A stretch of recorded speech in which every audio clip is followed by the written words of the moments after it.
En la primer clase, lo que significa la palabra hermenéutica viene de hermeneus, aquel que interpretaba según la filosofía los conceptos griegos de los dioses, pero lógicamente que nosotros vamos a usar las reglas para la interpretación de la palabra del Señor. Y hemos dicho que hay reglas muy fundamentales para interpretar los textos bíblicos. No es lo mismo interpretar la profecía con un libro histórico. No es lo mismo interpretar una poesía con un párrafo de relación o de escritura histórica.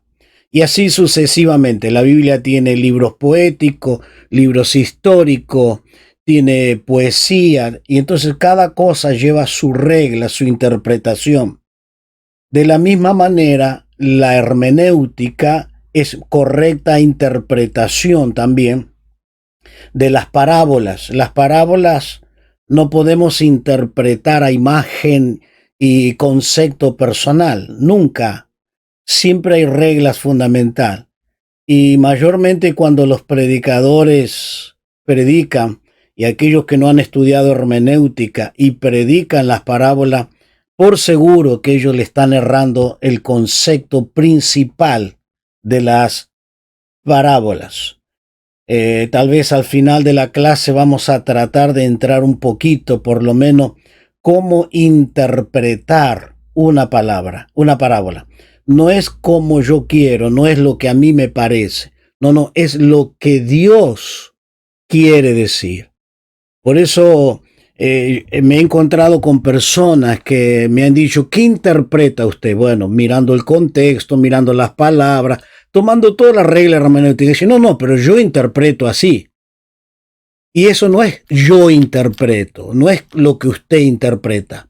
Es lo que Dios realmente quiere decir. Es lo que Dios quiso decir en el pasado y tomar esas verdades espirituales para llevarlo al presente. Bien, vamos a pasar rápidamente por 2 o 3 tópicos para ir a trabajar directamente con la Biblia. Pero tengo que pasar estos 3 tópicos porque son muy importantes. En primer lugar, la Biblia es cristocéntrica. ¿Qué quiere decir? Que el centro de la palabra es Cristo. Usted mire el Antiguo Testamento desde Génesis hasta Malaquía, usted va a ver a Cristo. Cuando usted llega en el Nuevo Testamento, los 4 evangelios relatan la vida de Cristo. Cuando usted llega a las cartas generales, ¿a quién apunta? A Cristo. Cuando mira las cartas pastorales, ¿a quién apunta? A Cristo. Apocalipsis, también a Cristo. Toda la escritura se centraliza en Cristo. Entonces yo acá tengo una clave muy importante para interpretar los textos. Yo tengo que mirar los textos centralizados en Cristo. ¿Dónde encuentro a Cristo? Y esto fue lo que le llevó a Pablo a estudiar 3 años después de convertido. Porque Pablo era un fariseo, pero de los fariseos, él lo dice allí en Filipenses capítulo 3. Y entonces cuando él se encontró con Cristo, cuando cayó a tierra, le preguntó, ¿quién eres tú? Yo soy Cristo a quien tú persigues. Entonces le dice, ¿qué quieres que haga? Y ahí el Señor le revela. Pero la primera cosa que él tiene que hacer, volver a estudiar las Escrituras, o sea, el Antiguo Testamento. En aquel entonces no existía el Nuevo, existía el Antiguo Testamento. Entonces él tiene que volver a ver ahora porque él se había equivocado en la interpretación.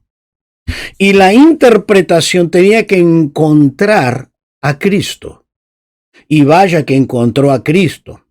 Cuando usted estudia la carta de Pablo a los romanos, solo la carta a los romanos, él hace mención 70 veces a Cristo, 70 interpretaciones del Antiguo Testamento sobre Cristo. Y así sucesivamente en las cartas que Pablo escribe hace mención del Antiguo Testamento cumplida en Cristo Jesús. Entonces yo tengo que ver las escrituras bajo este punto de vista clave. ¿Qué encuentro de Cristo en este capítulo? ¿Qué encuentro de Cristo en este libro? ¿Qué encuentro de Cristo acá? Porque toda la Biblia va a revelarme a Cristo. No se olviden esto, porque esto es clave en la hermenéutica. Me va a revelar a Cristo. En Juan 5:39 dice, escudriñad las escrituras. O sea, escudriñen, investiguen la escritura. ¿Por qué? Porque a vosotros parece que en ellas tenéis la vida eterna. Le está diciendo a los judíos, los fariseos, y le dice, ustedes parece que ustedes están interpretando que en ellas ustedes creen que tienen la vida eterna. Y a ellos y a ellas son las que dan testimonio de mí. Y ellas son las que dan testimonio de mí. Por favor, recuerden que en aquel entonces, cuando Cristo está hablando, no existía el Nuevo Testamento. Existía el Antiguo Testamento. Y entonces dice, y ellas son las que dan, ellas están dando un testimonio. ¿De quién? De mí. En el capítulo 5 de Juan, el versículo 40, y dice, y no queréis venir a mí para que tengáis vida. Ahora, ellos tenían correcto la interpretación de la consecuencia de las escrituras, sin ninguna duda, era la que le llevaba a la vida y la vida eterna.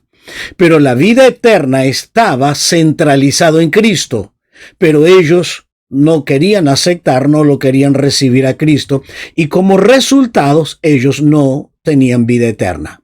La Biblia no se trata primariamente de nosotros, ni de las naciones, ni de nada en particular, sino solo Cristo. Ahora, yo sinteticé en 4 eventos las escrituras, 4 eventos de Cristo. Y aquí tenemos, 5 eventos sobre Cristo. ¿Qué nos va a decir la Biblia en cuanto a Cristo? Primero, la encarnación.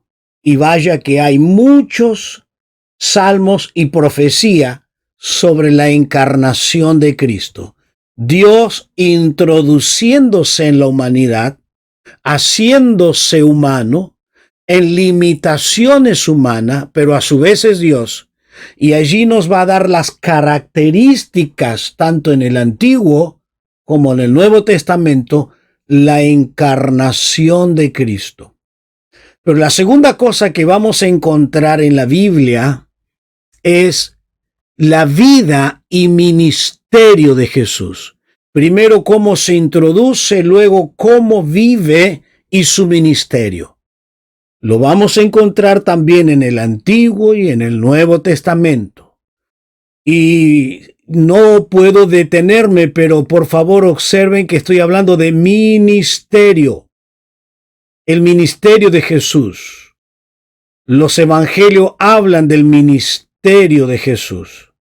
Usted sabe que el Señor Jesús es una figura, o mejor dicho, David es una figura de Cristo. Entonces David es una figura de Cristo. También Moisés es una figura de Cristo. El tabernáculo es una figura de Cristo. Y cuando estamos hablando del rey David, estamos hablando del rey David como un profeta. También estamos hablando como rey. Y el ministerio de Jesús abarca en 3 grandes ministerios. Cuando él estaba en esta tierra, Jesús ministró como profeta. Luego de resucitar, Cristo ascendió a los cielos y él ministra como sumo sacerdote. Pero cuando él regrese en la tierra, él regresará como rey de reyes. Los 3 ministerios que están en la Biblia y los 3 ministerios de Cristo. Y son los 3 regalos, los 3 presentes que trajeron los magos, incienso, oro y mirra. Entonces estos tres representan los ministerios de Jesús. Luego en la Biblia vamos a encontrar también, tanto en el Antiguo como en el Nuevo Testamento, la resurrección de Jesucristo, su muerte y su resurrección. Ahora, estas dos cosas, muerte y resurrección, muy difícil, casi imposible de encontrarlas separadas. Siempre cuando alguien habla de su muerte, habla de su resurrección. Habla del resultado del pecado, la muerte, pero habla del triunfo sobre la muerte a través de la resurrección. Estudiar en detalles estas cosas que yo le estoy mencionando, es cuando ustedes estudien teología de Jesús. Ahí usted va a entrar en los más mínimos detalles, su encarnación, su vida, su muerte y resurrección. Y allí usted va a tener que decorrer muchos textos de la Biblia, por qué Cristo muere y cuáles son los resultados de su resurrección y luego su ascensión a la gloria victorioso. Entonces, todas estas cosas están en la Biblia como centro fundamental de la vida del Señor Jesucristo. Entonces, la Biblia, por favor, no se me olvide, el centro fundamental es Cristo. Bien, entonces, dice allí, puesto este mensaje, coloca al Señor Jesucristo en el centro de toda la predicación. O sea, todas nuestras predicaciones y nuestras interpretaciones tienen que tener una base muy fundamental, y esa base fundamental tiene que ser Cristo, porque Él es el autor de la redención, Él es el consumador, Él es el que se encarnó y murió por nosotros. Y en Hebreos 12:2 dice, puesto los ojos en Jesús, el autor, el que da el inicio, y el consumador, el que da el punto final a la fe. Y dice, el cual por el gozo puesto delante de él sufrió la cruz, menospreciado lo oprobio, y se sentó a la diestra del trono de Dios. Este texto tendríamos que estudiarlo como lo hemos hecho la semana pasada y que vamos a volver a hacerlo ahora y vamos a practicar con la Biblia hoy. ¿Cómo estudiar un texto? Yo tengo que en primer lugar empezar a estudiar palabra por palabra, luego voy elaborando la oración y luego saco la conclusión de la interpretación. Se lo repito, palabra por palabra, luego voy elaborando la oración y luego saco la conclusión. Por ejemplo, si vamos a estudiar palabra por palabra, ¿cuáles son la cantidad de palabras que yo tendría que estudiar en este texto? Primero, puesto los ojos. Los ojos. Aquí tengo una palabra interesante que sería la palabra puesto. Puesto. Esto me está dando la dirección donde debe estar mi vista espiritual. Segundo, Jesús. Entonces, ¿dónde debe estar mi vista espiritual? En Jesús. Ahora, ¿quién es Jesús? Ahí tengo la primera palabra puesto, la segunda palabra Jesús, y luego la tercera palabra que la compondríamos entre dos, autor y consumador. Tercer palabra, autor y consumador. La cuarta palabra que debo estudiar, y esta la vamos a estudiar hoy, aislada de los textos, vamos a estudiar solo la palabra, o por lo menos mencionar qué significa la palabra fe. Entonces tengo que estudiar, puesto los ojos, Jesús, autor y consumador de la fe. Muy bien. Luego tengo que estudiar otra palabra, el cual por el gozo, tengo que estudiar esta palabra, gozo. ¿Qué significa el gozo? ¿Dónde él tenía el gozo? Delante de él. Quiere decir que el gozo estaba mucho más allá del Calvario, mucho más del Calvario. Entonces luego la otra palabra que tengo que estudiar, sufrió la cruz. ¿Qué significa la cruz? Después tengo que estudiar otra palabra, menospreciado el oprobio. Menospreciado el oprobio. Y tengo que estudiar luego la otra palabra, se sentó a la diestra de Dios. Está sentado a la diestra de Dios. Entonces, mire la cantidad de palabras que tengo que ir estudiando y elaborando para sacar una conclusión correcta de un texto. Entonces, después de agarrar una hoja, agarro la hoja y voy estudiando palabra por palabra. Voy mirando sus significados, sus aplicaciones, y luego lo voy estudiando dentro del contexto de la oración. ¿Dónde se ubica? Porque una palabra tiene varios significados. Entonces, ¿qué significado tiene esta palabra en esta oración? En esa oración.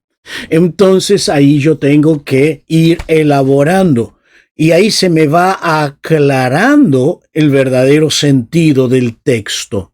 Entonces, por favor, cuando usted va a ministrar una palabra, sea un pastor, un evangelista, un diácono, quien quiera que usted fuere, usted tiene que tomar la precaución y por lo menos tener una pequeña idea, un pequeño concepto de todo el texto. Y cuando digo el concepto, ¿qué significa cada palabra?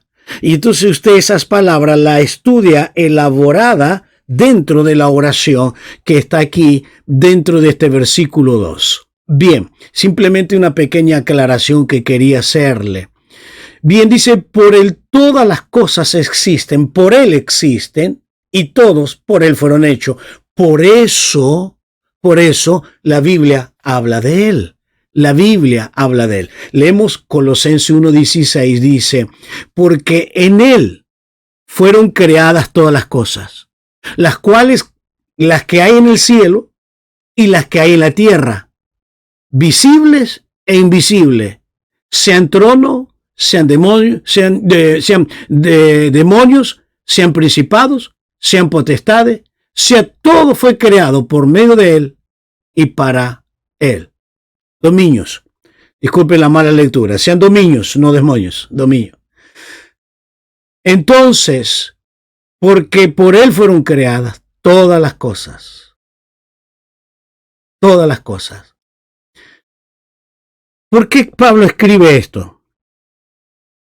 Me estoy adelantando a una clase que vamos a tener más adelante.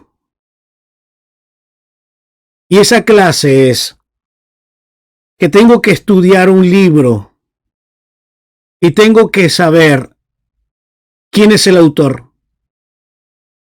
quiénes son los receptores, qué le está diciendo. Y entonces cuando yo miro este versículo, le está escribiendo a los colosenses. El escritor es Pablo, los receptores son los colosenses. Y ahora tengo que hacerme otra pregunta. ¿Por qué le dice eso? ¿Por qué? Cuando usted estudia seriamente la carta de Pablo a los colosenses, la respuesta que Pablo le da a los gnósticos, entonces estaban siendo bombardeados por los gnósticos. Y entonces, ¿a dónde lo coloca Cristo? Como creador de todas las cosas, del cielo y de la tierra, lo visible y lo invisible. Él es el creador de todo. Entonces, Él está dando una respuesta a todos ellos. Pero cuando yo quiero aplicarlo para nuestro tiempo, primero tengo que entender qué quiso decirle en aquel tiempo. Ahora, cuando yo quiero aplicarlo a mi tiempo, ¿qué me está enseñando para hoy esto? Todavía sigue teniendo una gran vigencia esa verdad. ¿Por qué? Porque hay grupos, creencias de que Jesús no es Dios, que Jesús fue creado y no creador, que Jesús es un profeta, que Jesús fue un maestro, pero nunca fue Dios. Y acá el texto dice, porque en él fueron creadas todas las cosas. Entonces Él fue el creador de todas las cosas. ¿Y qué Él fue lo que creó? ¿Qué cosas creó?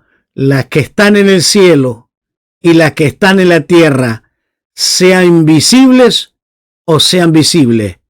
Todo fue creado por Él. Entonces acá me deja claramente, contundente, que Él es el creador. Bien, esto lo van a estudiar cuando estudien Cristología, pero quiero cerrar simplemente esta idea en Lucas 24, 25 al 27. Simplemente para cerrar esta primera idea. La primera idea es esta: que Cristo es el centro de la Biblia. No se me olvide. Cristo es el centro. Mire lo que Jesús habla con los dos que estaban camino a Emaús. Entonces Él les dijo a estos dos que iban camino a Emaús: oh insensato y tardo de corazón para creer todo lo que los profetas han dicho. Mire lo que le dice Jesús. Son tardos. Esa palabra tardo quiere decir perezoso. Quiere decir lentos para interpretar. Y le dice tardo ¿de qué? De corazón, del estado interior. ¿Para qué? Para creer. ¿Lo que tenían que creer? Lo que los profetas, ahí está. En los profetas, ¿cuál es el tema central? Cristo. Los profetas han dijeron. Sigue diciendo, ¿no era necesario que Cristo padeciera estas cosas y que entrara en su gloria? Sí, eso ya está escrito. Entonces el Antiguo Testamento ya hablaba de esto. Y en el versículo 27, y comenzó, mire, en esos 17 kilómetros de Emaús a Jerusalén, hay 17 kilómetros, Jesús caminó con ellos. ¿Y qué le hizo? Y comenzó desde Moisés. ¿Qué es esto de Moisés? Desde el libro de Génesis, Éxodo, Levítico, Número y Deuteronomio. Esos son los 5 libros. Y comenzó desde Moisés. Y siguiendo por los profetas. Entonces todo el Antiguo Testamento, ¿de quién habla? De Cristo. Les declaraba en todas las escrituras lo de que Él decía, lo que decían de Él. Todo lo que las escrituras estaban hablando de Él. Simplemente era un pequeño toque que quería darle, que Cristo es el centro de la Biblia. Nunca se olvide. La segunda cosa que quiero dejarle es la dependencia del Espíritu Santo para interpretar.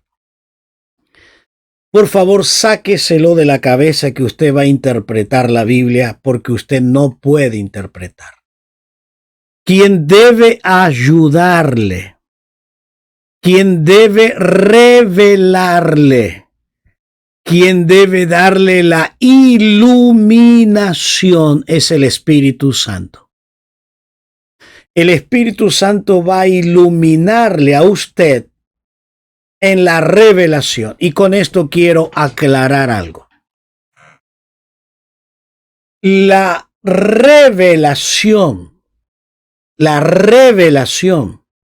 ya se cerró.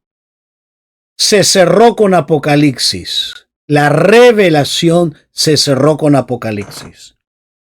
Lo que yo necesito es la iluminación en la revelación para entender la revelación. Entonces, la revelación fue dada por el Espíritu a los santos hombres que hablaron lo que dice allí Segunda de Pedro. Ahora, lo que yo necesito es la iluminación, no interpreto yo necesito la iluminación del autor, y el autor es el Espíritu Santo. Entonces, hermanos, la iluminación se terminó.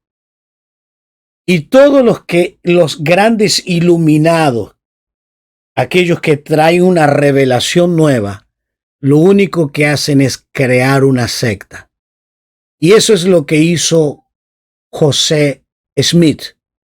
Entonces él tuvo la revelación del libro del Mormón que se lo dio el ángel Mom. Y por eso ellos tienen la Biblia y tienen el libro del Mormón, el nuevo evangelio. Esto es la iluminación, la revelación. Es una nueva revelación. Usted dice, esto es una secta, claramente. Pero quiero decirte que también hay sectas dentro de nuestras iglesias evangélicas. Como por ejemplo, alguien dijo y lo afirma que Dios le arrebató hasta el trono de Dios, estando ella en Apocalipsis, perdón, en la isla de Patmos, y le reveló Apocalipsis. Y ahora esta mujer escribió el libro de Apocalipsis, aparte del Apocalipsis que tenemos. ¿Esto qué es? Esto es una revelación nueva. Y Dios no te da una revelación nueva. No confundamos la manifestación de los dones espirituales con revelación. Y a veces se manifiestan dones espirituales y decimos, este es don de revelación. No. No hay ningún don de revelación. Cuando usted lee 1 Corintios 12, no va a encontrar el don de la revelación. No encuentra. Encuentra el don de profecía, el don de palabra de ciencia, el don de palabra de sabiduría. Pero estos dones actuando no son revelaciones. No son revelaciones. Eso usted lo va a entender cuando estudie la función de los dones. La función de los dones. Por eso tenemos que saber cómo funcionan los dones. ¿Y qué diferencia hay entre la función de los dones y la revelación? El Espíritu Santo te da iluminación a estos 66 libros que están aquí y que esta revelación ya se cerró. Ya no hay más nada que agregarle. Por eso dice, aquel que agregare o quitare, les caerá las maldiciones. Seguimos porque se nos va el tiempo. Y acá lo que yo le estoy hablando, la iluminación del Espíritu. Y eso lo dice Pablo en 2 Corintios 4:4, en los cuales el Dios de este siglo, ¿qué ocurre? Cegó el entendimiento de los incrédulos para que no resplandezca la luz del Evangelio. Ahí está el problema. Nos enceguece para que no resplandezca la luz del Evangelio. Y usted que está estudiando, usted debe estudiar muy seriamente esto, porque usted tiene que traerle la luz del Evangelio. No su luz, no su interpretación, la luz del verdadero Evangelio. Tiene que traerles la interpretación correcta, la luz del Evangelio. Entonces, para que esas personas conozcan la verdad y se conviertan y reciban a Dios. Por eso Pablo dice en el versículo 5, porque no nos predicamos a nosotros mismos. No, sino a Jesucristo como Señor y a nosotros como vuestro siervo por amor de Jesús. Entonces, ellos están dando la vida por amor a Cristo para que la luz del Evangelio les llegue. Y Pablo tenía esta obligación, más que obligación, esa tarea. Él lo describe en Hechos de los Apóstoles cuando está ante el rey Agripa. Cuando el Señor le reveló y le dijo que tiene que traerle la luz del Evangelio. La luz, y en Efesios capítulo 3, él vuelve a decir que él tiene ese ministerio de aclarar las cosas, y esa palabra aclarar, hacerse la luz entendible, comprensible. Usted y yo debemos hacerla comprensible, que las personas entiendan, y tienen que entender el corazón de la Biblia. ¿El corazón de la Biblia cuál es? Es Cristo. Con todo lo que implica Cristo. Y déjeme decirte que lo que implica Cristo implica las buenas nuevas de salvación. Bien, tengo que dejar todo esto porque se nos va el tiempo, porque quiero que entremos en esto. Estudiar el significado de palabras. Vamos a ir, por favor, a esta aplicación. nosotros vamos a encontrar en la Biblia la palabra carne. Y esta palabra carne usted la encuentra en varios versículos diferentes y significa varias cosas diferentes. Por eso debo interpretarla comprendiendo la oración. Entonces yo tengo que estudiar la oración. Yo le dije, estudiamos la palabra, pero no vamos a aplicar la palabra sola sin tener claro el concepto de la oración. La palabra carne, que es la palabra en el griego sarx, es interesante esta palabra porque Pablo la hace mención en varios de sus escritos. Y él dice que la palabra carne, uno de los textos en 24:39, se está refiriendo al cuerpo, a esa naturaleza que somos nosotros que hemos nacido y morimos. Pero también la palabra carne se usa como hombre de mi propia raza, una persona que hace parte de mi propia raza. Cada uno de ustedes pertenecen a una etnia, a una raza. Y esto se refiere la Biblia a carne. Pablo cuando le escribe a los Romanos 11, cuando él clama por los de su raza y quiere que sean salvos. ¿Quién es su raza? Los judíos. También la palabra carne se usa para todo el mundo, todos los seres humanos, También la palabra carne en Romanos 8 y yo diría en Romanos 6 y 7 también, que se usa varias veces la palabra carne, se está refiriendo a la naturaleza pecaminosa, esclava al pecado. Esclava, esa naturaleza que está bajo el control del pecado.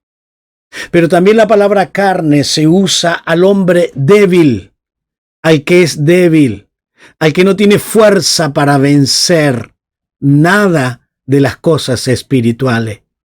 Pero también se refiere a las normas humanas. Mire cuántas aplicaciones usted puede darle, puede interpretar la palabra.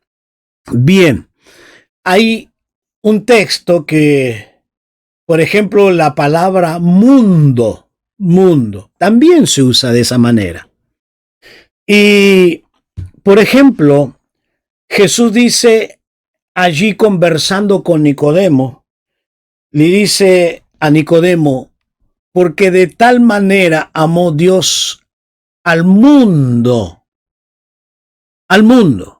Cuando Jesús se refiere al mundo ahí, se refiere a los habitantes, a la raza humana pecadora. Pero luego en Primera de Juan dice, no améis al mundo, ni sus deseos, nada de este mundo. Si nosotros miramos solo la palabra mundo, bueno, pero acá dice que Dios ama al mundo y acá me dice que no ame al mundo. Bien, en Primera de Juan no se está refiriendo a los seres humanos, sino a las cosas que están en este mundo, los objetos, las ambiciones, los deseos personales. No améis al mundo ni las cosas que están en el mundo. El mismo texto te lo aclara leyéndolo bajo la interpretación. Ahora, yo quería compartir con ustedes una palabra que es muy interesante estudiarla. No lo vamos a estudiar hoy porque hay que mirarla en varios aspectos. Y es la palabra conocer o conocimiento. Usted va a encontrar muchas veces esa palabra conocer y conocimiento. Si usted tiene tiempo y puede estudiar y mirar esta palabra en diferentes versiones, en diccionario, porque es muy usada esta palabra conocer en la Biblia. Y yo les voy a mencionar dos términos que se usa la palabra conocer. Conocer. Son los dos términos más usados en la Biblia. Y en el griego es hoida, O-I-D-A, hoida, oida, hoida. Esta palabra hoida es conocimiento, información específica, una información, es conocimiento, información específica. Pero luego usted se encuentra con la otra palabra que también significa conocimiento y es ginosko. G-I-N-O-S-K-O.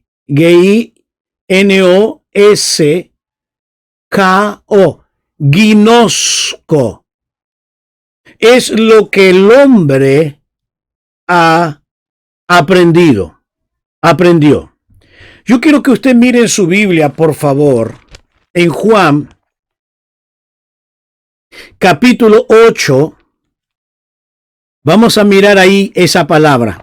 Capítulo 8, versículo 55. 8 de Juan, el versículo 55. Dice 55. Pero vosotros no le conocéis, mas yo le conozco. Y si dijere que no le conozco, sería mentiroso. Como vosotros, pero le conozco y guardo su palabra. Mire cuántas veces usa la palabra conocer. Pero acá ese término conocer, conocer, lo está usando de dos prácticas diferentes, dos maneras totalmente diferentes. Una es tener información y la otra es conocerlo totalmente, conocerlo en su totalidad. Y el Señor le dice, vosotros, dice, en el versículo 55, pero vosotros no le conocéis. ¿Qué es lo que tienen? Una información, nada más, una simple información. Pero él dice, pero yo le conozco, yo le conozco. Entonces, ¿qué le está diciendo? Yo le conozco perfectamente. Cuando usted encuentra la palabra hoida, es la perfección del conocimiento. Cuando usted encuentra la palabra ginosko, estoy aprendiendo, recibiendo conocimiento. Entonces, ¿qué dice Jesús? Porque yo le conozco. Acá nuestra Biblia dice conocéis y conozco. Parecieran dos palabras que son iguales. No. La primera palabra está usando Jesús en el versículo 55, pero ahora, versículo 55, pero vosotros no le conocéis. No le conocéis. Entonces, ¿qué le está diciendo? Ustedes tienen ginosko. Ustedes están por conocer o tienen información. Pero yo tengo hoida. ¿Qué tengo? Conocimiento pleno. Tengo la plenitud del conocimiento. Ahí está la gran diferencia. Ahora, escúcheme por favor en esto porque es muy interesante esta palabra. Es muy interesante la palabra conozco o conocer.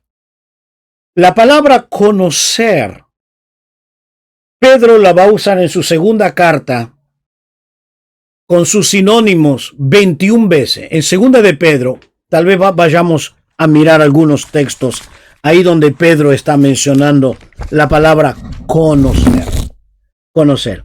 Más o menos 21 veces. Mire. Y esa palabra conocer es acumular información, recibir información, ir tratando, ir conociendo. Y esa palabra es ginosko. Ginosko. Esto es la acumulación de conceptos. Pero mire, Jesús, en el Sermón de la Montaña, él dice, pero un día vendrán y dirán, Señor, en tu nombre hicimos esto, en tu nombre hicimos aquello, en tu nombre hicimos esto otro. ¿Qué le dice el Señor? Apartado de mí, yo no los conozco. ¿Cómo Jesús no sabía que existían estas personas? Sí, lo que el Señor está usando en esa palabra conozco es la aplicación práctica.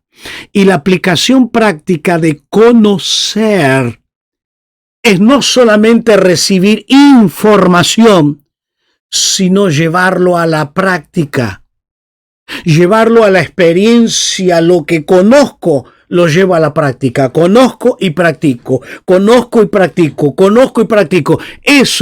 A eso se está refiriendo. Ustedes, yo no los conozco. ¿Por qué? Porque ustedes nunca practicaron. Pero Señor, en tu nombre hicimos esto, hicimos aquello. Noten el detalle del texto. Y hay que leer muy bien los textos. Por eso hay que interpretar bien si uno lee bien. Jesús dice, nunca. Quiere decir que nunca, nunca, de nunca los conocí. Entonces jamás tuvieron comunión con Dios. Jamás los conocí. No está hablando ni de desviado, ni persona. No, nunca se habían convertido. Jamás se habían convertido. Nunca los conocí. No, ¿sabe lo que está diciendo? Nunca tuvieron comunión conmigo. Jamás. Entonces ese término conocer, hay que mirarlo bajo. La verdad que sería muy bueno si usted pudiera por lo menos tener un interlineal, y un interlineal es una Biblia en castellano y en griego, y ver qué palabra está usando. Si hoida o ginosko. Hoida o ginosko. Entonces ahí usted va a poder sacar esa diferencia. Ahora, ginosko no siempre es negativo, porque yo y usted estamos camino al ginosko, estamos conociendo y vamos conociendo y vamos conociendo. Estamos en un ginosko, estamos progresando para llegar a la plenitud, al hoida, a la plenitud del conocimiento de Dios. Pero en el ginosko, la diferencia donde se hace el ginosko es cuando yo obedezco. Porque yo puedo tener la información, pero yo hago lo que quiero. Usted tiene ginosko, conoce, pero no tiene práctica. Entonces Dios no le conoce a usted. Ahora yo tengo la información, el conocimiento, y lo practico, entonces sí, el Señor me conoce. Yo tengo comunión con Él. El ginosko a veces bueno si lo practico, o a veces malo cuando no lo practico, pero no el ginosko, sino mi práctica, la que es mala. La que es mala. Entonces esto es muy importante. ¿Qué tipo de cuánto llega mi conocimiento, no? Y a tal punto, ¿cómo me gustaría pasar 2 días, 3 días dándole el estudio sobre esta palabra, de estas palabras y las diferentes aplicaciones? Cómo Dios se revela por el ginosko, cómo Dios se revela, cómo Dios, por eso allí en Romanos dice que en Romanos capítulo 1, habiendo conocido a Dios, no le dieron gloria. En Romanos 1, conociendo a Dios, no le dieron gloria. Pero ¿cómo que conocieron? No, ellos tenían la información, tenían el conocimiento de Dios, tenían la información de Dios, tenían la gran información de Dios, pero nunca la practicaron. Ahí está. El ginosko no práctico, el ginosko que no se me hace a mí en la vida práctica. Bien, entonces otra palabrita y quiero que veamos y ya vamos a ir a la Biblia a practicar, vamos a ir a la práctica de la Biblia. Y quiero que, por ejemplo, ahí usted tiene otras palabras, no la vamos a ir mirando, simplemente lo que yo quiero es que veamos la palabra, esa palabra que tanto usamos en nuestras predicaciones. Esa palabra que tanto le instamos a otra persona que la practique. Y es la palabra fe. La palabra fe. La palabra fe, cuando yo estoy usando el término fe, yo lo estoy usando de tres enfoques diferentes. Pero entiéndame, por favor. No cuando yo estoy usando el término fe, estoy usando una cosa. No, estoy usando las tres cosas. Cuando una persona tiene fe, tiene estas tres cosas. Estas tres cosas, si no, no tiene fe. Estas tres cosas. Cuando hablamos de la fe, y a veces por eso los traductores se le torna un poco difícil cuándo traducir la palabra fe o traducir esta palabra. Y es la palabra fidelidad. Fidelidad. En Gálatas, por ejemplo, en el capítulo 5, vamos a ver ahí en Gálatas capítulo 5. Hay algunas traducciones que traducen fe y otras traducciones traducen fidelidad. Fidelidad. En el capítulo 5 de Gálatas, versículo 22, la última palabrita del versículo 22, fe. En Reina Valera 60 traduce el término fe, pero algunas otras Biblias traducen fidelidad. Sea lo que fuere, yo he leído en el griego y prácticamente casi que da para traducir fidelidad, pero estamos diciendo lo mismo. Cuando estoy usando el término fe, estoy hablando de fidelidad. Pero también de qué estoy hablando. Cuando estoy hablando del término fe, estoy hablando de firmeza. Firme. Estoy seguro. Estoy inamovible. Estoy firme, inamovible. No me mueve nada. Pero en tercer lugar, la tercera cosa, cuando estoy usando el término fe, estoy hablando de seguridad. Estoy seguro. Entonces, si usted me dice que tiene fe en el Señor, usted tiene que tener estas tres cosas: fidelidad, firmeza y seguridad. Cuando usted habla de la palabra fe, tiene estas tres verdades, estas tres experiencias usted tiene que tener: fidelidad, firmeza y seguridad. Entonces, cuando hablamos de la palabra fe, esas tres experiencias tienen que estar en usted. No puede faltar ninguna. Ninguna debe faltar. Entonces, cuando usted agarra la Biblia y entonces usted mira que dice fe, acuérdese de estas tres cosas. Esas tres cosas que está hablando la Biblia. Bien. Yo quiero que ahora ustedes abran su Biblia en Romanos, capítulo 15. Romanos 15.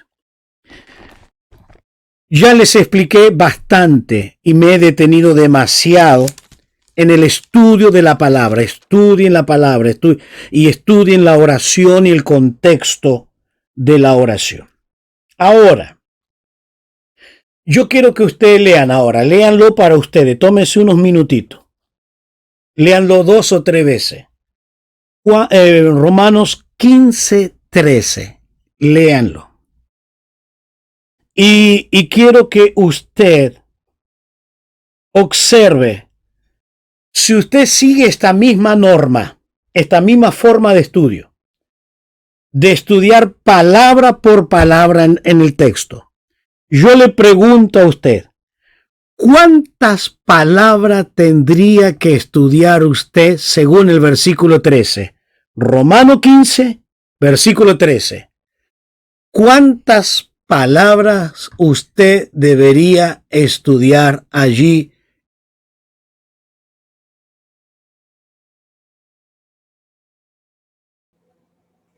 ¿Por qué ustedes tienen que estudiar aún la misma palabra donde diga Dios? Porque es la primera palabra que debe estudiar. Porque ¿qué calificativo griego está usando? ¿De qué se está refiriendo a Dios? ¿Qué nombre Dios? Porque Dios lo tenemos en general, pero ¿qué es? Shalom, Jireh, ¿de qué está hablando? Sabbat, ¿de cuál está hablando? ¿De qué nombre de Dios? Entonces tengo que mirar el nombre de Dios. ¿Cuál es ese nombre, Dios? Yo no sé cómo dice en portugués ahí. ¿Podríame leerlo en portugués? Léelo en portugués el texto, léelo.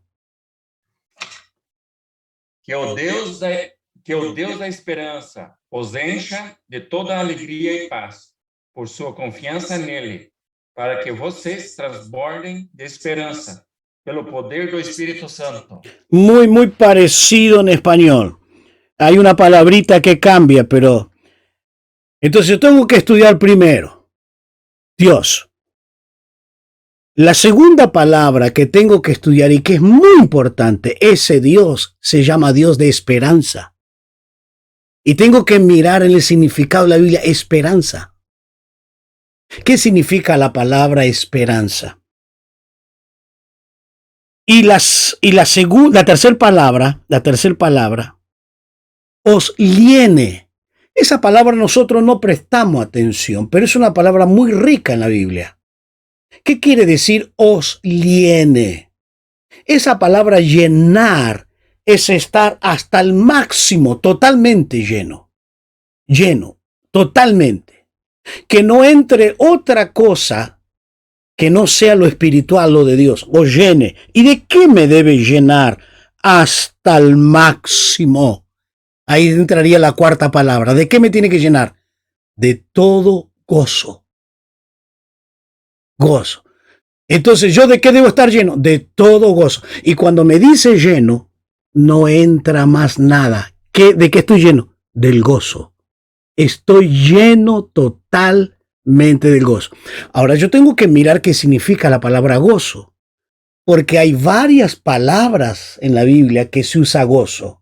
Puede ser una alegría interna, puede ser una alegría expresiva, manifestada visiblemente.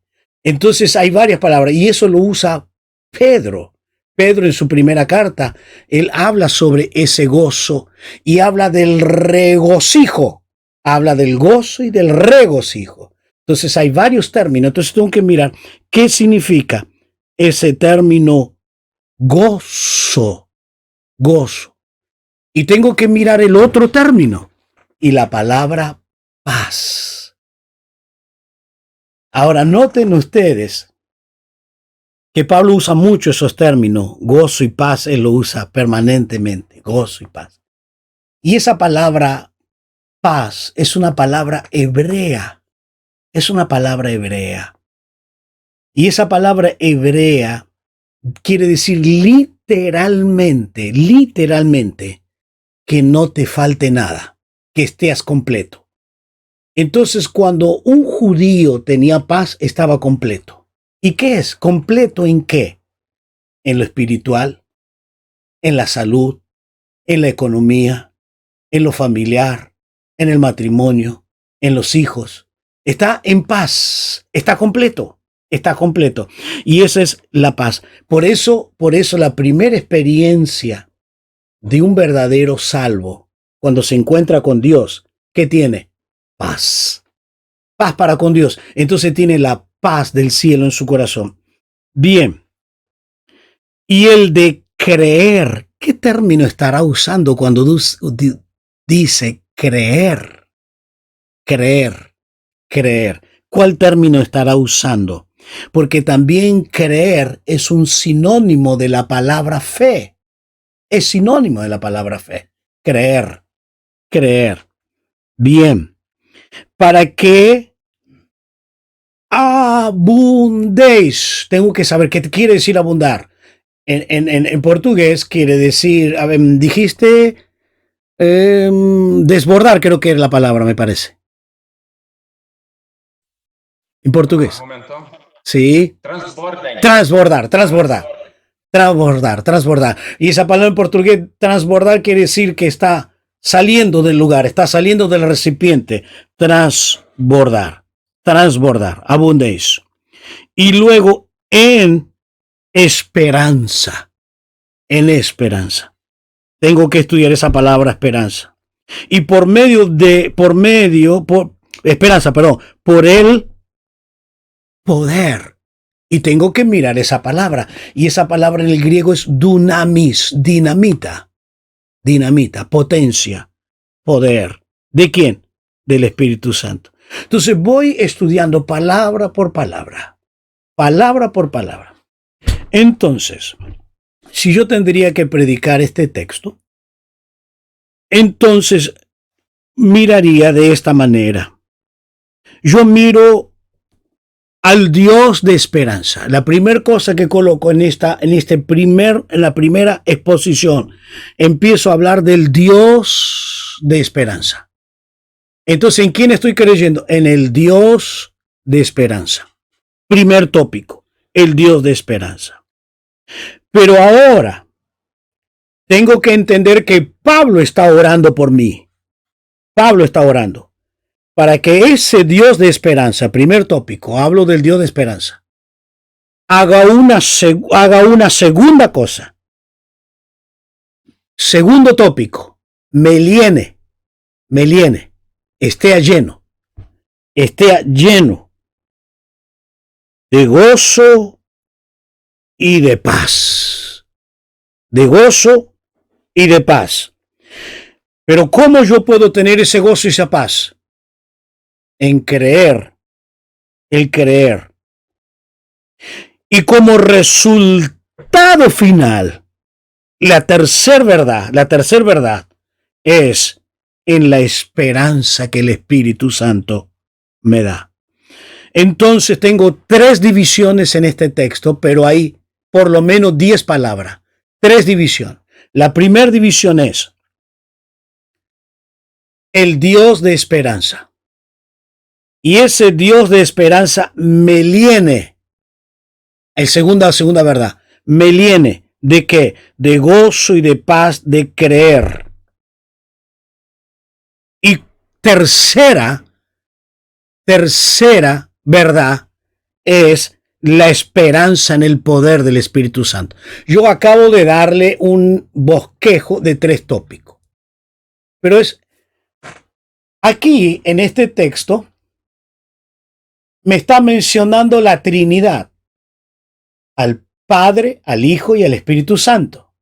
Aunque directamente a Jesús no lo menciona, pero indirectamente está mencionando a Jesús, a los 3.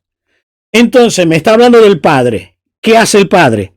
Me llene de gozo. Y ahora me habla del Hijo.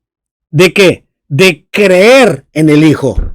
Y luego tercero me habla del Espíritu Santo para que me llene de poder. Entonces el Padre, el Hijo y el Espíritu Santo. Y por eso Pablo ora, por eso está clamando. ¿Qué clama? Para que intervenga el Dios de esperanza, para que intervenga el Hijo y para que intervenga el Espíritu Santo.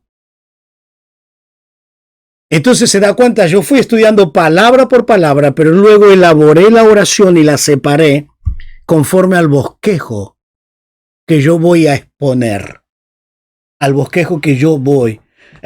Entonces usted tiene unas cuantas horas para hablar de un solo versículo. Porque usted tiene para desarrollar y explicar quién es Dios, qué es la esperanza, de qué tengo que estar lleno, de qué debo estar lleno y qué tengo que tener para tener gozo, paz. Y todas esas palabras van enriqueciendo el bosquejo, van enriqueciendo grandemente el bosquejo. Entonces voy elaborando conforme a la oración. Quiero que volvamos a hacer una pequeña observación. Bien, Espero que puedan entenderme, sí. Una rápida pregunta, porque no lo puedo anotar. Cuando dice por el poder, usted dijo el significado, pero yo no lo pude anotar. Dunamis, dunamis, dunamis, dunamis, potencia. Dunamis, potencia. De ahí viene la palabra dinamita. No, está bien, está bien. Espero que me vayan comprendiendo. ¿Qué es lo que estamos haciendo? Estamos progresivamente estudiando. ¿Qué estamos estudiando? Las palabras. Después de la palabra, ¿qué pasamos? A la oración. Después vamos a pasar a textos. Después vamos a pasar a capítulos. Entonces va muy progresivamente cómo se debe estudiar. Yo todavía no entré ni siquiera cómo descubrir el tema principal. ¿Cómo descubrir el tema principal? Porque yo acá simplemente le hice un bosquejo rapidito, pero yo no le coloqué el tema principal del texto, porque hay que leer el contexto general, todo el pasaje en general. Entonces usted va a tener que descubrir cuál es. Mire, ya que estoy hablando del tema principal, vamos a ir a Romanos. Vamos a ir a Romanos capítulo 1. Vamos a ir a Romanos 1. A ver, vamos a hacer una práctica.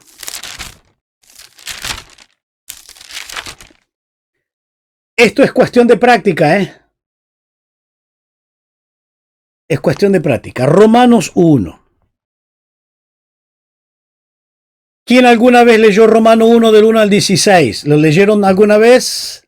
Sí. Bien. Ahora dígame, si ustedes lo leyeron, ¿cuál es el tema principal de Romanos 1, 1 al 16? ¿Cuál es el tema?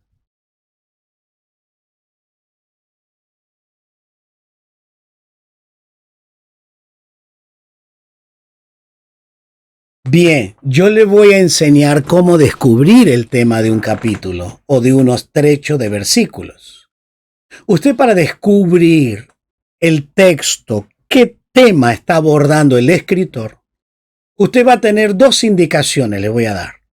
Una es cuántas veces repite un verbo. Preste atención en los verbos. Entonces usted va a tener el tema. Si usted no observa los verbos, también debe observar la repetición de las palabras. ¿Cuántas veces repite una misma palabra? ¿Cuántas veces repite esa palabra? Entonces usted está delante del tema cuando la repite esa palabra. Cuando la repite.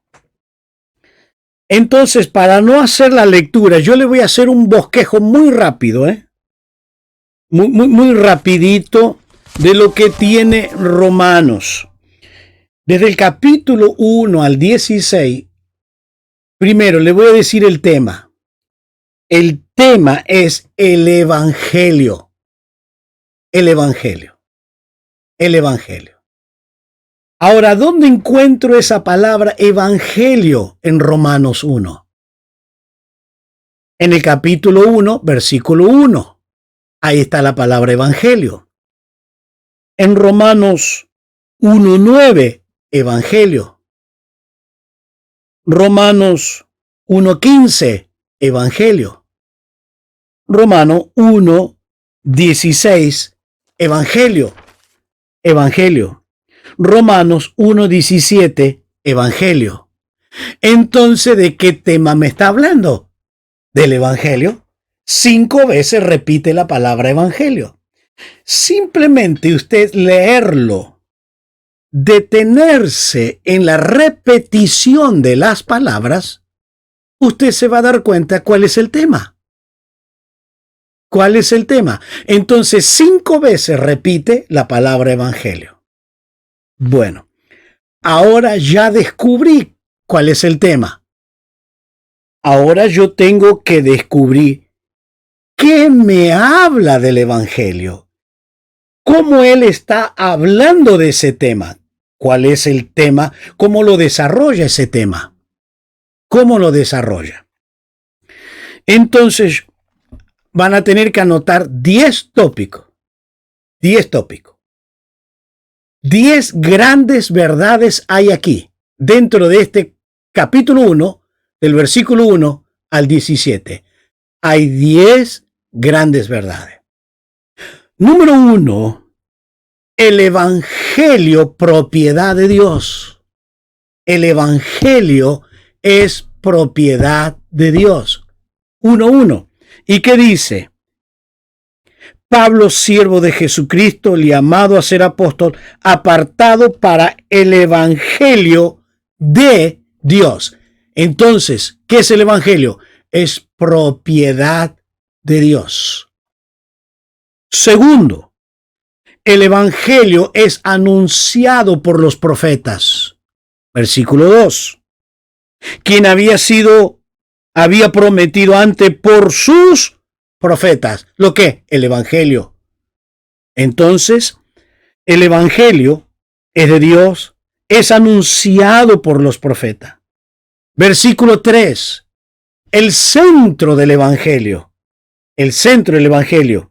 Versículo 3. ¿Y quién es? Acerca de su Hijo. ¿Quién es el centro? Jesucristo. Jesucristo. 4. ¿Qué es el Evangelio? El Evangelio se recibe por gracia. Solo por gracia. Versículo 5 dice, por quien recibimos la gracia. Esta gracia que viene del Evangelio. 5. Por el Evangelio somos llamados. Versículo 6 y versículo 7, entre los cuales estáis vosotros también llamados, y allí sigue sucesivamente. 6 y 7, llamados. En sexto lugar, Pablo es siervo del Evangelio. Versículo 9, porque testigo me es Dios, a quien sirvo en mi espíritu en el Evangelio. Entonces Pablo es siervo del Evangelio. Es siervo del Evangelio. Séptimo, es poder el Evangelio para salvación. Es poder para salvación. 16, porque no me avergüenzo del Evangelio, porque es poder de Dios. ¿Para qué? Para salvación. Octavo, el Evangelio debe ser creído. Debe ser creído. Versículo 16, a quien todo aquel que cree, al que cree, sea judío, sea griego, debe ser creído. Noveno, por medio del Evangelio viene la justicia de Dios, porque en el Evangelio la justicia de Dios se revela. Entonces, ¿qué viene por el Evangelio? La justicia de Dios. Y décimo, vivimos por fe en el Evangelio. Dice, luego de hablar de la justicia de Dios, se revela por fe y para fe. Por fe y para fe. Entonces, es así como usted va entrando lentamente en el estudio. Usted descubre el tema y ahora, ¿qué dice todos esos versículos sobre el tema? Eso es lo que yo hice. Es lo que yo hice ahora. Yo descubrí el tema y el tema es el Evangelio. Y ahora, ¿qué me está diciendo de ese tema? Esas 10 cosas me está diciendo de ese tema. Bien. ¿La van agarrando? Esto es muy, pero muy bueno. Esto es la práctica. No quiero que se me embarullen, pero ustedes tienen que estudiar lo que les dije. No se hagan problema. Vamos a ir, estoy yendo lo más lento posible, Y quiero darse la mejor explicación. Pero esto es sacar las riquezas de la Biblia, esto es sacar las verdades de la Biblia. Usted agarra un versículo, 5 versículos, y empieza a estudiar palabra por palabra. Y después de estudiar palabra por palabra, va elaborando hasta dónde empieza y dónde termina la oración. Y entonces usted va dividiendo los versículos por oración. Por oración. Bien. Y así como ustedes van a ir descubriendo, no pretendo que ustedes descubran ahora en 4 o 5 clases cuál es el tema de un capítulo. No. Simplemente quiero que ustedes practiquen esto, que miren las verdades fundamentales, las palabras que les llaman la atención. Después el significado y bajo lo que está diciendo el escritor. Pero nunca se olviden, por favor, nunca se olviden que la primera cosa que tienen que hacer es interpretar qué quiso decir ese escritor para ese tiempo. Después que yo interpreté para ese tiempo, lo traigo para aplicármelo a mí, a mi vida práctica, a mi vida personal. Nunca cometan el error de traerlo a su propia práctica, sino primero páselo por el filtro de lo que quiso decirle en aquel tiempo. Por eso todas las cartas que ustedes van a leer tienen que interpretar de esa manera. Por ejemplo, la carta de Pablo a los Colosenses tiene que entender qué le quiso decir a esa iglesia, por qué le dice esas cosas a la iglesia, por qué primera Juan dice esto, porque Juan a veces es complicado, pero no muy complicado. Él es bien temático. Juan habla del amor, habla del conocimiento, habla de la sabiduría, habla de la práctica. Así que son temas muy primordiales que no da para equivocarse. Bien, entonces vamos a ver hasta dónde he llegado, porque no he llegado ni siquiera a la mitad de lo que yo quería. Pero sí, yo quiero, mire, todo esto vamos a saltar. Esto sí es importante. El estudio de la oración. Usted ya estudió las palabras, ahora va a estudiar la oración. ¿Qué me dice esa oración? Debemos observar qué palabra va con otra, qué tipo de oración es. Yo le he colocado algunos ejemplos acá. La oración es una afirmación, es una pregunta, es una aclaración, expresa un deseo o un mandamiento. Entonces yo tengo que ver qué tipo de oración estoy estudiando. Afirmación, pregunta, aclaración, deseo, mandamiento. ¿De qué me está hablando? Entonces yo tengo que ver de qué me está hablando allí el escritor. De qué me está diciendo, qué tipo de oración. Entonces por eso tengo que ir aplicándola bajo el concepto. Entonces cuando usted va a estudiar un texto, tiene que preguntarse eso, muy fundamentalmente. Va a encontrar, esto lo podemos dejar para más adelante, pero, por ejemplo, usted va a encontrar en las oraciones el término para, hasta, en, por, con. Son todas preposiciones que también debe prestar atención en las oraciones. El término para, hasta, en, por. Mire, yo le voy a dar acá algunos textos acá, esta palabra en. Observemos algunas oraciones en la Biblia donde aparece este término en. Vamos a ir a Efesios.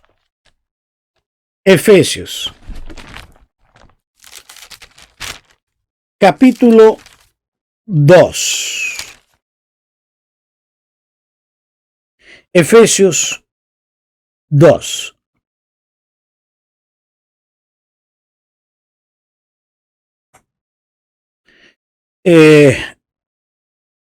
Ahí usted va a encontrar otra expresión. Otra palabra que no puse aquí es con. con. Y ese término con implica pegado, junto. Y el término en significa dentro de. Cuando usted se va a encontrar con la palabra con, estar pegado, unido. Yo lo he repetido muchas veces, esa palabra con es el término comunión, cónyuge, compañero. En quiere decir dentro de, estoy dentro de. Por ejemplo, el término en Efesios 1, usted lo va a encontrar muchas veces repetido y es digno de prestarle mucha atención, porque esto me muestra la gran seguridad de aquellos que tienen a Cristo en su corazón. En el capítulo 1, versículo 3, 1:3 dice: bendito sea el Dios y Padre nuestro Señor Jesucristo, que nos bendijo con toda bendición espiritual. Mire, en los lugares celestiales, en Cristo. ¿Qué está diciendo cuando usa el término en? No simplemente significa que estoy dentro, sino que también me está dando la ubicación de mi posición, donde yo estoy espiritualmente. Entonces vamos a observar de nuevo este versículo, donde yo estoy posicionalmente con Cristo. Vuelvo a leer el versículo 3.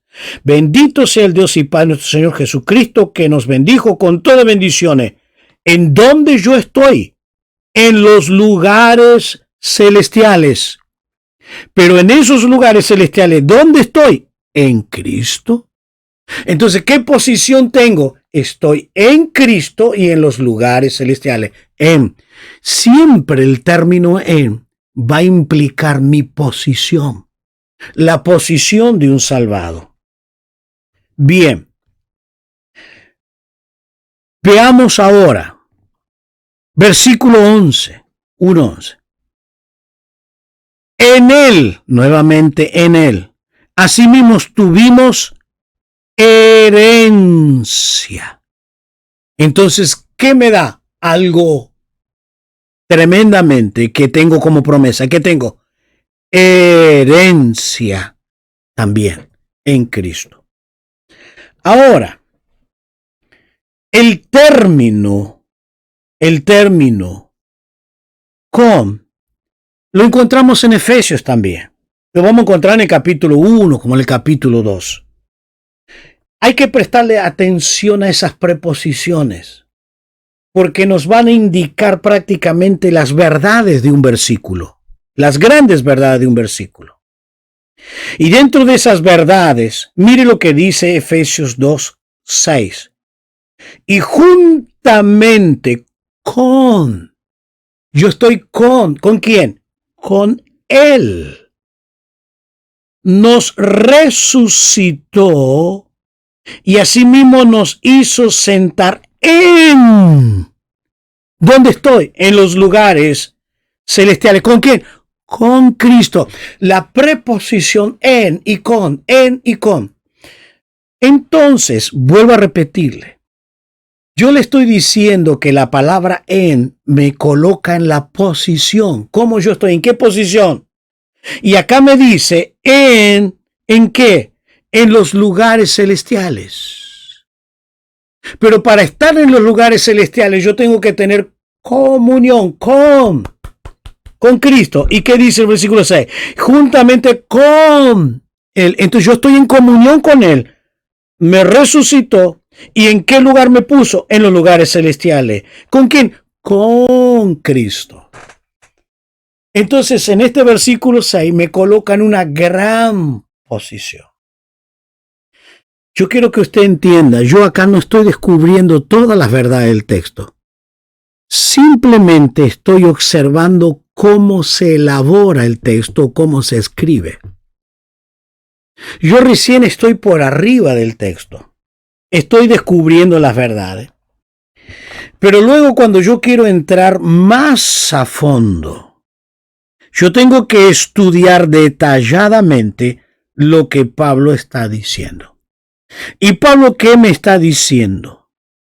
que yo tengo que estar juntamente con Él en su resurrección. Entonces yo, si tendría que predicar este texto, yo diría,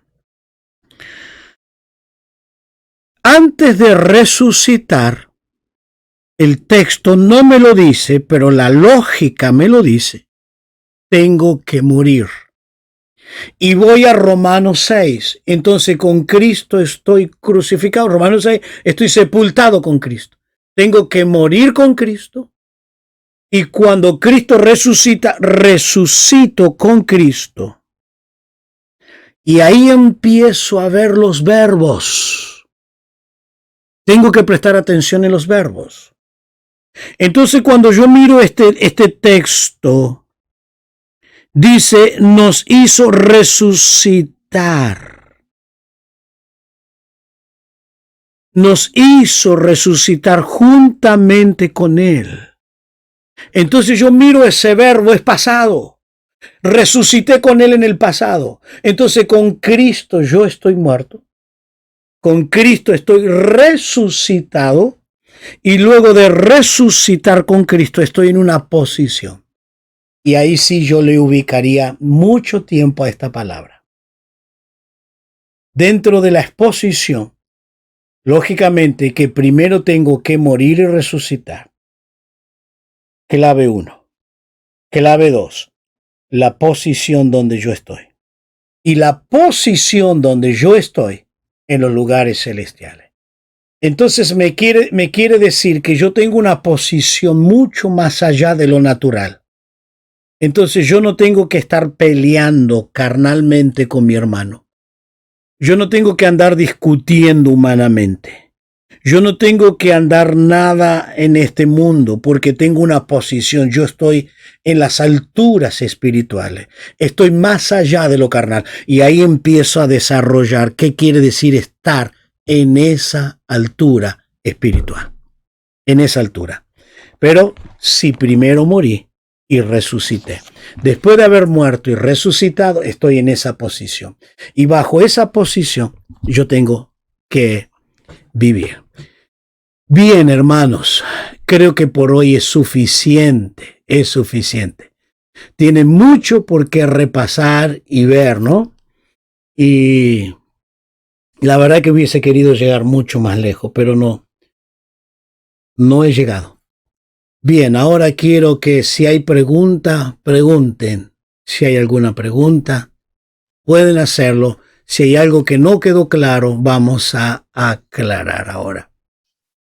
Una pregunta con el texto que analizamos antes de las palabras. Si sumamos las preposiciones, ¿cuánto nos da ahora? Te damos más, te da mucho más, ¿no? Pero vos te das cuenta que tenés que analizar parte por parte del texto. Casi ni una palabra desperdiciable. Ni una palabra desperdiciable. Los verbos, las preposiciones. ¿No? ¿Eh? ¿Cómo? Lo que estamos viendo ahora serían los conectores. Exacto. Sí, lo que yo realmente estoy haciendo, como hicimos con Romanos 15:13, una exégesis. Eso sería una exégesis. Pero esto ya para el final, realmente para aquellos que estudian ya en el segundo año nomás, pero simplemente quiero mostrarles cómo tienen que entrar en un texto. Tienen que agarrar las palabras, la oración, interpretarlo correctamente, pero no puedo estudiar un texto sin estudiar el contexto. ¿De dónde viene esa palabra? ¿Qué está diciendo? Anterior y posterior. Siempre el contexto hay que estudiar. Lo que viene diciendo anterior y posterior. Una consulta más es cuando definimos el tema de la oración, de lo que conforma una oración. Sí. Habíamos hablado de si era una afirmación, una pregunta, una aclaración, un deseo, un mandamiento. Y mi consulta es, ¿faltaría también incluir la oración misma? A veces dice, cuando Pablo lo expresa, decimos, ¿qué es esto? Es una oración. Está en el sentido de la oración misma. Sí. Así me explico. Se parece un trabalenguas, pero ¿no faltaría incluir también ahí la oración? A veces cuando vemos que Jesús ora, o cuando Pablo ora, o Pedro ora, También no sería un término que faltaría. No, lo que yo coloqué es... de una oración. Sí, te entiendo. Yo coloqué 4 o 5 ejemplos, pero hay un montón de ejemplos más. Hay muchísimo más. Simplemente lo que estoy aclarando es qué tipo de oración es, ¿no es cierto? ¿Qué oración? Si una afirmación, lo que es, ¿no? Ujú. No, está bien. Un tipo más sería la oración, por ejemplo. Sí, la oración en sí misma. En sí misma. Claro, sí, exacto. Exacto, sí. No hay muchos tipos más. Yo coloqué algunas nada más. Algunas, pero hay muchas más. Hay muchas. Porque puede ser una profecía, puede ser lo que fuere, ¿viste? Cualquier cosa puede. Pero simplemente que estudie y qué tipo de oración es, qué es. ¿Mm? Bien, ¿alguien tiene alguna otra pregunta? ¿Algo que no le quedó en claro? No, cuando nosotros estudiamos el proverbios, los pronombres, todo eso, ahí parece que nosotros entendemos diferente. Ahí se abre más el entendimiento do que vou ler uma vez e está bem, eu vou estar lendo sempre e começar a mirar a gramática Ah, e a palavra por palavra. Eu vou entender algo totalmente diferente como vou tinha lido a primeira vez. A mim está passando isso agora. E está me aclarando muito mais do que antes. sí. Porque agora, palavra por palavras, vou entender o texto totalmente diferente. Vou ter alguma mucho más para explicar, mucho más para predicar do que antes. Así me pasa ahora. Ayer me pasó eso. No, sí, seguro. Sí. Ya que hablaste de los proverbios, vamos a Proverbio 1. Vamos a Proverbio 1.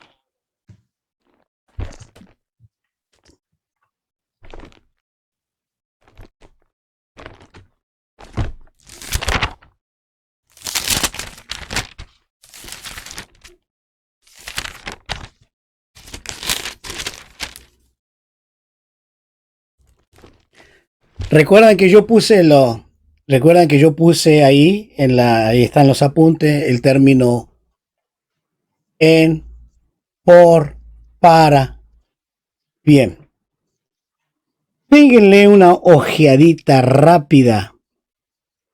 Los primeros 6 versículos de Proverbios, léanlo. Los primeros 6 versículos.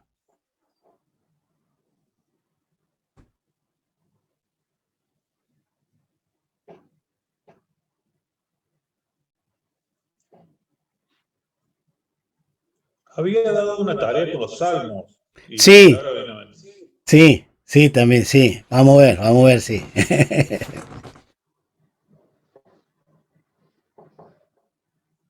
Se repite la palabra para. Exactamente, la palabra para. Ahora, ¿qué descubrís ahí? ¿Para qué fueron escritos? ¿Para qué fueron escritos los proverbios?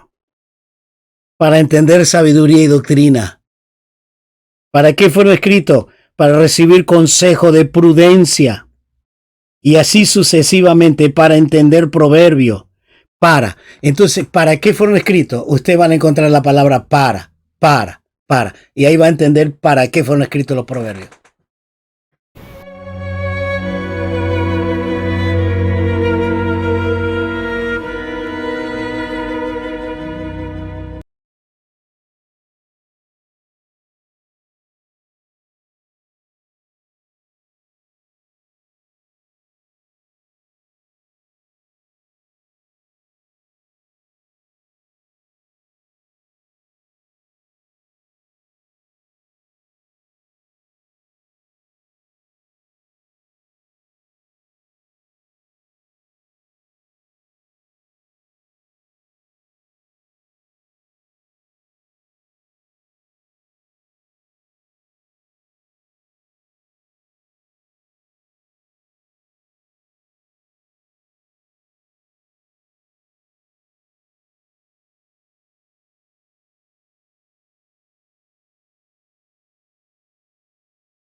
en Romanos 15:13.